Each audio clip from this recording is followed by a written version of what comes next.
TNPSC group 4 maths find the missing term CX DW EV இந்த term கண்டுபிடிக்கணும் GT விடுபட்டதை கண்டுபிடி CX DW EV இந்த number கண்டுபிடிக்கணும் GT.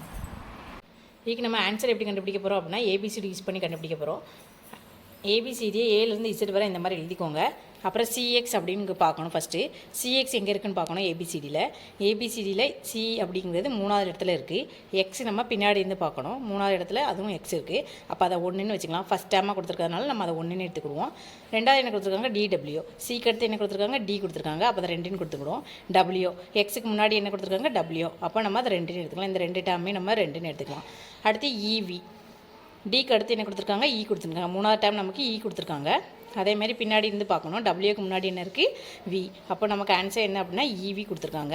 அடுத்த டேம் என்ன பார்க்கணும் அப்படின்னா 4வது டேம் பார்க்கணும். ஈக்கு அடுத்து என்ன பார்க்கணும் எஃப் இருக்குது. அதேமாரி இங்கே பின்னாடி விக்கு முன்னாடி என்ன இருக்குன்னு பார்க்கணும் யூ இருக்குது. அப்போ ஆன்சர் எஃப்யூ. அதுக்கு அடுத்து என்ன கொடுத்துருக்காங்க 5வது டேம் ஜிடி கொடுத்துருக்காங்க. எஃப்க்கு அடுத்து என்ன இருக்குது ஜி இருக்குது. அதுமாதிரி பின்னாடி யூக்கு முன்னாடி என்ன இருக்குது டி இருக்குது. அப்போ ஜிடிங்கிறது 5வது டேமாக இருக்கும். ஃபஸ்ட்டு டேம் சிஎக்ஸ், 2வது டேம் டிடபிள்யூ, 3வது டேம் இவி, 4வது டேம் எஃப்யூ, 5வது டேம் ஜிடி கொடுத்துருக்காங்க. நம்ம என்ன எடுத்துக்கலாம் ஆன்சர் நமக்கு என்ன தேவை அப்படின்னா எஃப்யூ. நம்மளோட ஆன்சர் என்ன கொடுத்துருக்காங்க எஃப்யூ. அப்போ இந்த சம்முக்கு ஆன்சர் எஃப்யூ.